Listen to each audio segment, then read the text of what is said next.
How can you tell, Tom? All you do is go up and down in the elevator all day long. When I'm on the main floor, I can sneak a look out the front door to keep myself posted. Oh, I see. Here's your floor, Miss Wesley. Thank you. When Mr. Boston Blackie arrives, bring him right up, will you? Sure will. Oh, Tom. Tom, quick, come in. Holy mackerel. No, don't jump, please. See, Miss Wesley, grab her quick. I'm coming. Get away from that window. Get away. Let go of me. Let go of me. So much longer. I'm going there. Oh, let me jump, please. Grab her arm. You have no right to stop me. Let me go. Oh, that's all right. All right. Well, you shouldn't have stopped me. You shouldn't. You shouldn't. 25 stories, lady, in town all the way. Let's take her to my apartment, Tom. Yes, ma'am. Good thing we got here. No, you've just postponed it. I tell you, I've got to die.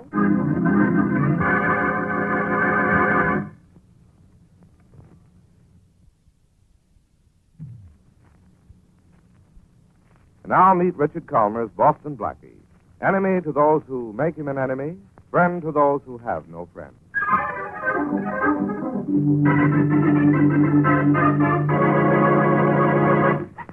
Oh, Blackie, I'm glad you're here. I couldn't do a thing with it. That's all right, Mary. Maybe I can do something. Hi, Miss Wood. Hello, Shorty. Anything I can do? Be a nice boy, Shorty. Nice and quiet. Oh, sure, boy. Mary, what's this girl's name? I don't know. She won't tell me. Look, Miss, whatever your name is. Please, I want to die. Can't you let me alone? Look, nothing can be as bad as all that. Please let me go. When you're all right, we'll let you go. I'm all right now. Jump out the window again? Oh, no. Please, I want to die. I have to die. Won't you tell us your name? No. Look in a purse, Mary, and see if you can find a name and address. All right. You don't understand, either one of you. We understand perfectly. That's why we want to help you. No one can help me. My, this is a beautiful bird. Ooh, no wonder. It's a hazel. What about identification? Well, there doesn't seem to be much of anything in it. This card, Let's see it. there's a name written on it in pencil. Oscar Wolfe. Here. Hi. boss. Look, Miss, what's his name?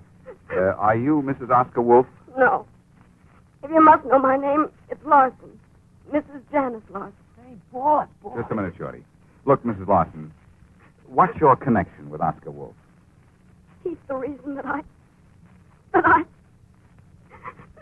In words, then, he's making trouble for you. That guy Wolf makes trouble for everybody, boss. You know him, Shorty?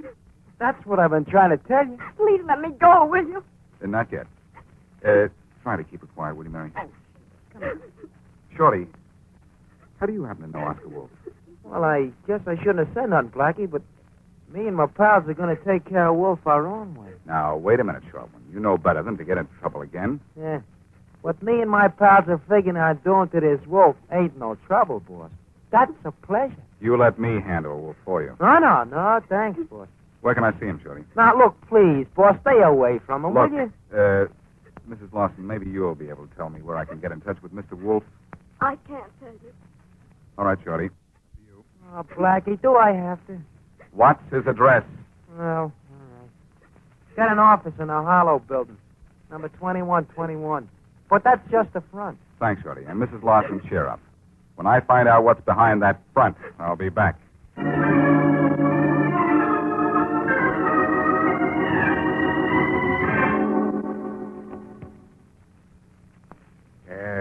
Dictaphone, take a letter to Mr. Robert Hyman.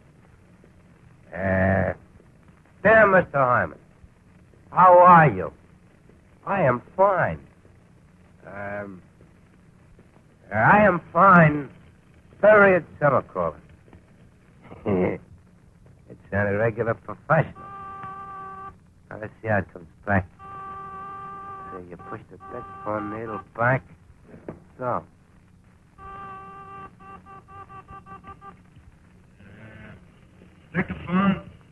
a letter to Mr. Robert Hyman. Dear Mr. Hyman, how are you? What? Peter. Hi, Mr. Wolfe. How many times have I told you not to play with that dictaphone?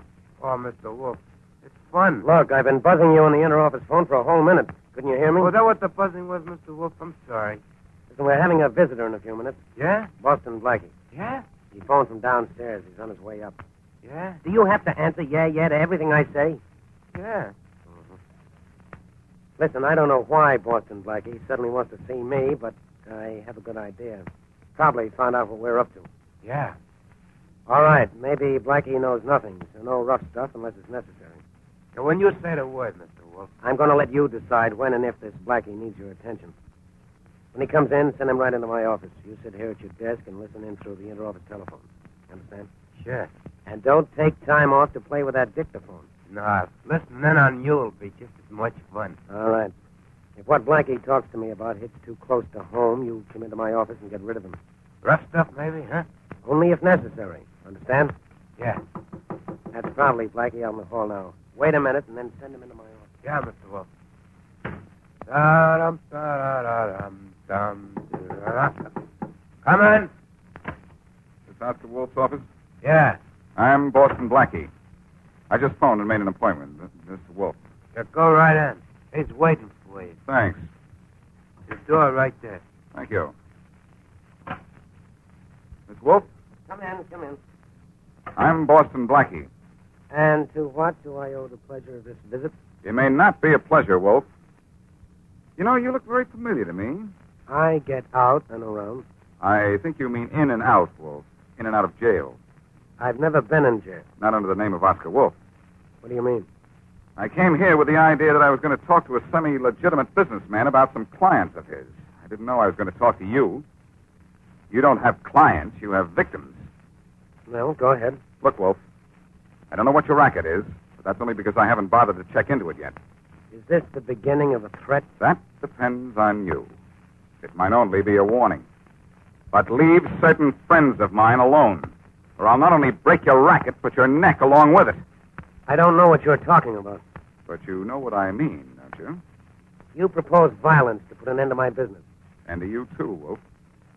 Are you suggesting, Blackie, that you'll go so far as to kill me? Why not? Nobody'd miss you except the people your death would make happy. You entertain rather morbid thoughts. I'm the entertaining type.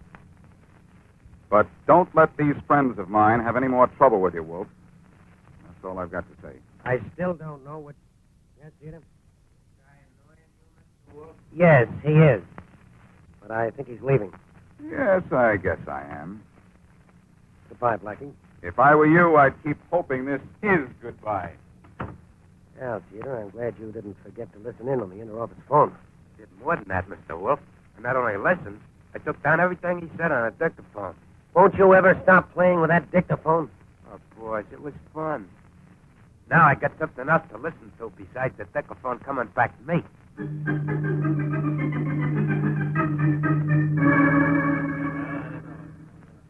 All right. Where's the guy who calls himself Jeter? Here, Inspector Body, here. You want to talk to me, huh? Yeah. When you came into this office this morning, you find your boss's body, huh? Yeah. Did you know Oscar Wolfe was really Teddy Pascal? It was Mr. Wolfe. You look dumb enough to believe that. Who's been gunning for him lately? Nobody. Come on. A guy like Wolfe has guys waiting for him at every corner. Who could have come in here and let Wolfe have it? Oh. A man came in here yesterday and said he would like to kill Mr. Wolfe. Know the man's name? Boston Blackie. What? No, I don't believe it. This is one time I won't be talked into thinking Blackie killed a guy. I have a dictaphone record that talks back Blackie and Mr. Wolfe. You better talk sense. You won't believe me? Listen. Play it for you. Now listen. Are you suggesting, Blackie, that you'll go so far as to kill me? Why not? Nobody miss you except the people your death would make happy. You entertain rather morbid thoughts. Stop that thing. Sure, Inspector. That was Blackie talking, all right. This is one time Blackie's talked himself into a charge of murder.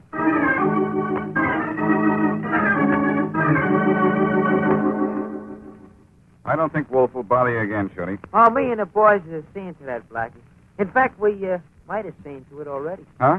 What does that mean? Oh, nothing, boy. Shorty, if you're up to anything, No. I'll get it. Probably the laundry. See if my fountain pen's in the bedroom, will you, Shorty?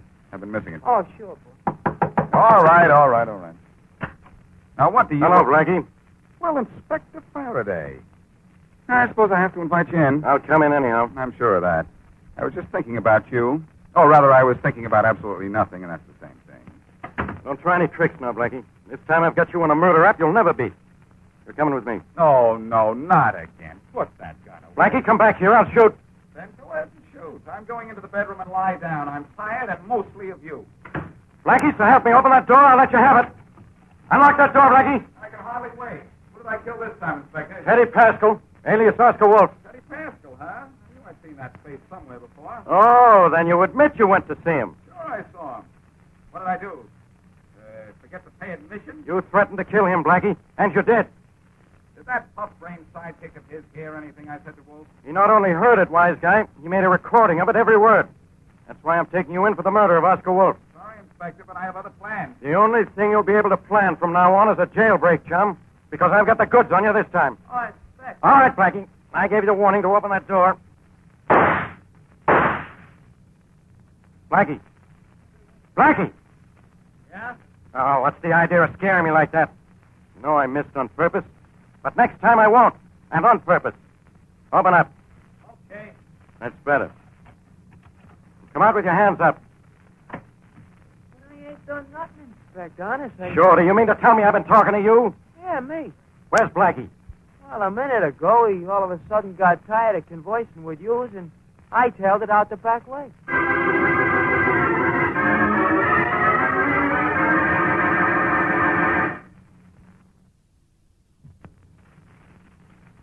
Now back to Boston Blackie.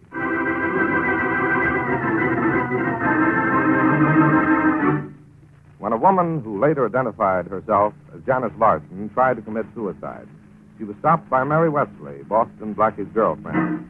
Blackie discovered that a man named Oscar Wolfe was the cause of the woman's difficulties. Wolfe, it seems, had also been making trouble for Shorty, Blackie's longtime friend. So Blackie saw Wolfe, threatened him, and left. Later, Wolfe was found dead. And when Inspector Faraday began to investigate, he found that Wolfe's assistant had made a recording of the conversation between Wolfe and Blackie. Faraday went to Blackie's apartment to make an arrest, but Blackie escaped. It is late the same afternoon, and Blackie is sitting on a park bench with Mary. What are you thinking about, Blackie? Not what I ought to be thinking about at a time like this, in a place like this. You'll forgive me, won't you, Mary? Well, all the same, we aren't just going to sit here and count daisies, are we? No. I've been doing some thinking. About what? About what saps we were to fall for that Lawson woman's story. On account of it, I've had to duck Faraday's cops for hours. But, Blackie, it seems so real. If the story she told was real, why isn't the woman real, too? There's no such person as Janice Lawson, a telephone book or a city director. Well, then she just gave a false name under the circumstances. I don't blame her. She's tied up with Wolfe's death. In fact, I have two theories about Wolfe's murder. Two? Shorty and his underworld pals were considering some kind of action against Wolfe. Oh, you don't think Shorty and his friends might have killed him? I hope I'm wrong. But until I find Shorty, I have to think so. Yes, but you said you had two theories. My other guess is that Janice Lawson's attempt at suicide was a phony, and the beginning of a plot to frame me for Wolfe's murder. Oh, darling, what makes you think so? Isn't it just a little more than coincidence that Oscar Wolfe was killed a few hours after I threatened him? Well, yes. And isn't it peculiar that Wolfe's dumb assistant makes a recording of everything I said? But you said he was just like an overgrown kid with a new toy. Well, all I know is Faraday's going to hunt through this town till he finds me if he has to start using a vacuum cleaner. And I have to find Mrs. Lawson before he finds me. Blackie, Mrs. Larson had a Hazelton purse. Oh, that certainly helps. Well, of course it does, silly. Hazelton purses are custom made by the B.J. Hazelton Company. I don't think they make more than 40 or 50 a year. Say, if we can describe Mrs. Lawson's purse, the Hazelton Company might tell us where we can get a hold of her. I should think so. Well, come on. Let's get down to Hazelton's. You may have the answer there, Oh, Mary. Blackie, you think so? If we can get some information on the bag, this thing may be in the bag.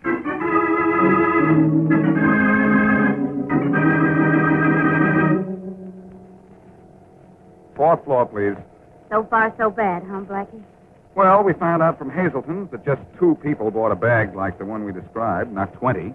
Yes, but the first woman we went to see wasn't our Mrs. Larson. Then this has got to be. What if it isn't? Well, let's not even think about that. Here we are, apartment 411. Cross your fingers, Mary. This had better be it. They're crossed so hard they ache. Ring the buzzer. What a wonderful way to spend a beautiful Wednesday evening. Yes? We'd like to speak to the lady of the house. She isn't in. Hey, don't close the door just yet. We'll come in and wait. She's out of town. She won't be back for a month. Thanks. In that case, we won't wait. Oh, Blackie, what are we going to do? I don't know. Well, come on. Maybe we better go back and ask to see a picture of that woman. Say, Mary, did it seem to you that maid at the door was nervous? Yes, I noticed that. She should be. She is the woman we're looking for. She's Janice Lawson. Blackie, you're right. Of course you are. I wondered why she almost closed the door as soon as she saw us. But I got a good look at her before she did. And I see now how she got her expensive clothes in that Hazelton purse. She borrowed them from the woman who lives in that apartment. And she picked your building and your floor to stage a suicide. She was hired by someone planning to kill Wolfe. The whole thing is a frame. But then Shorty didn't kill Mr. Wolfe. Shorty may still be mixed up in this some way. Hey, let's go back and talk to that maid. Oh, no. No. I'm leaving her alone until tomorrow night. Tomorrow night? Thursday? Thursday, my sweet. That's maid's night out.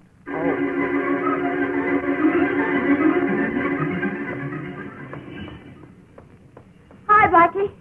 Get in the car, Mary. Too bad you didn't get back sooner. I was just listening to the police on the radio. Guess what? After 2 days, they're still looking for me. I'm so surprised. Move over. Convenient instruments, auto radios. Oh, the maid is in that drugstore, and she's doing just what you thought, Blackie. She's telephoning. She knows that we've been following her. Close the door. She may come out in a minute and drive off. Okay. I got close enough to the telephone booth to hear part of what she was saying. She's going out to meet her friends, and she has told them that you were following her. Well, this is working out better than I thought. Oh, Blackie, no, it isn't. They apparently told her to let you follow her. Now set a trap for you. Perfect. I'll ride right into it. Oh, no, Blackie, no, you can't. No, I'm pretty sure I can. Don't you see, Mary? If that maid is leading me into a trap, she also is leading me to Oscar Wolfe's killer. And also to an early grave. Maybe, but cemeteries are so pretty this time of year. Oh, Blackie, they'll be waiting for you. You don't know when or where. And now that they know you suspect them, there's no telling what they'll do to you. Look, Mary, I'm glad you're worried about me. I wouldn't like it any other way. But unless I follow this girl, I'll have Faraday following me the rest of my life. Now, that's a repulsive thought. Well, if you must trail this girl, then call the inspector and have him go with you. Mary, if I called Faraday, I'd have to go with him. But you're right about the danger. Honey, I think I'd better solo from here on. Oh, Blackie, please, will you get Faraday? Why do you think I left my own car at home and rented this cream-colored jalopy?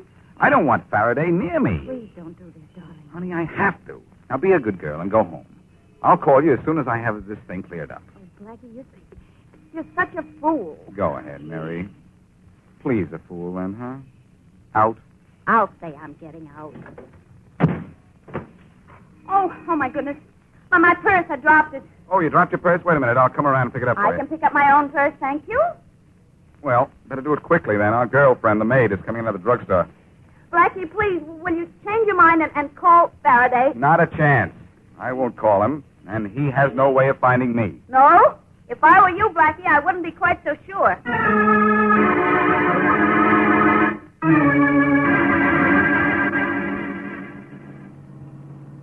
Oh, brother, another red light.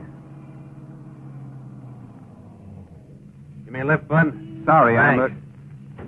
Don't yell for no cops or this gun will go off in your middle.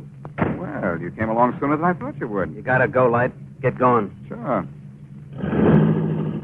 Okay, where to? Just keep following that car. With pleasure. And with me.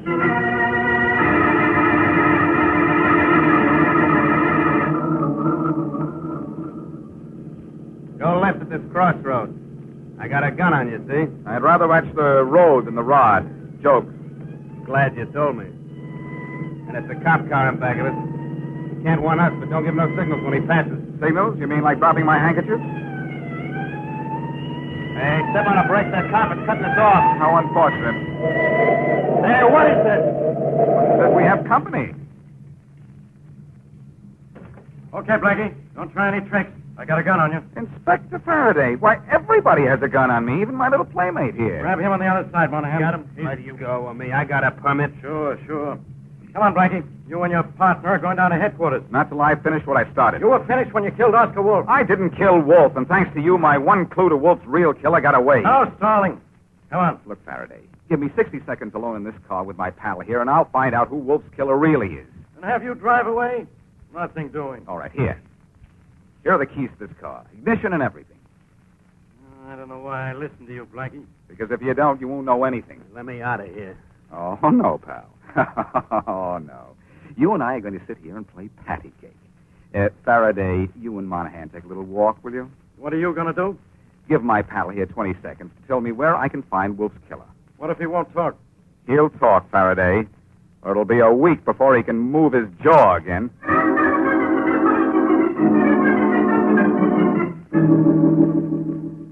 That mug said Wolfe's killer was at 47 Willis Street, and this is 47 Willis Street. All right. Let's open the door. How did you do that? It was extremely difficult. I turned the knob. Wait a minute. The adhesive tape is coming off my knuckles. My pal's jaw was a little hard. Look, if that door was unlocked, we're not on the trail of any killer. A killer doesn't hide out in an unlocked house. He may have been expecting someone, you know. You? Yes.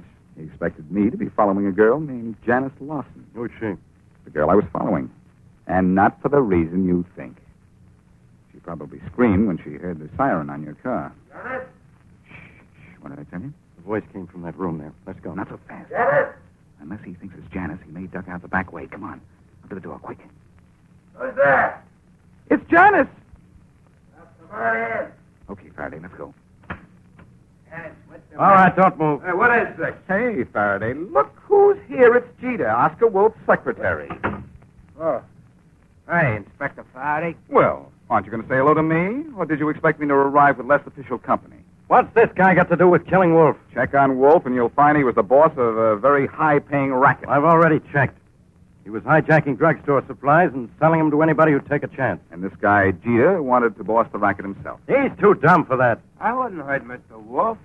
It was nice to me. Don't start putting on that act again, Jeter. No dope could have planned to frame me into Wolfe's killing as well as you did. First, you sent that Lawson girl up to Mary's apartment house to pretend suicide. Then to tell me a phony story so I'd come down to see Wolfe. I don't know what you're talking about. Well, I do.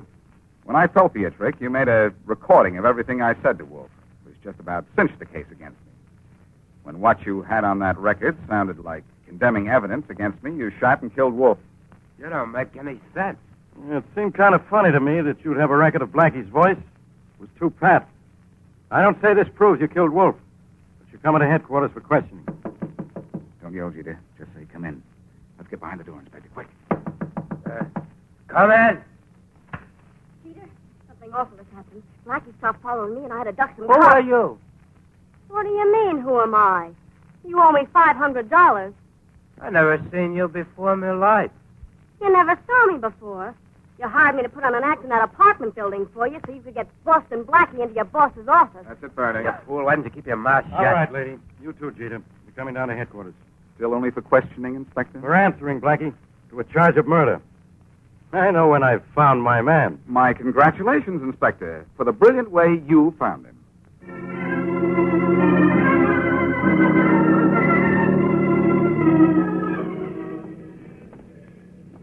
You seem very happy tonight, Blackie. I'm a little puzzled, though, Mary, and worried. Worried? About Shorty. No, I found Shorty. He and his friends had nothing to do with Wolfe's death. And the reason I couldn't find Shorty before is that he was looking for me. Well, then what are you worried about? The way Faraday managed to find me when I was trailing the maid's car, he's getting too smart. Oh, Blackie, I'm afraid I have a confession to make. A confession? Uh-huh. You remember when I accidentally dropped my purse? Accidentally? Well, it wasn't accidentally. I dropped it so that I could use my lipstick to write the word Blackie on that nice cream-colored car of yours. You mean I drove down the street with the word Blackie written on the side of my car in lipstick? Sure. Don't you like Blackie in lipstick? Well, maybe, Mary. But that's getting it the hard way.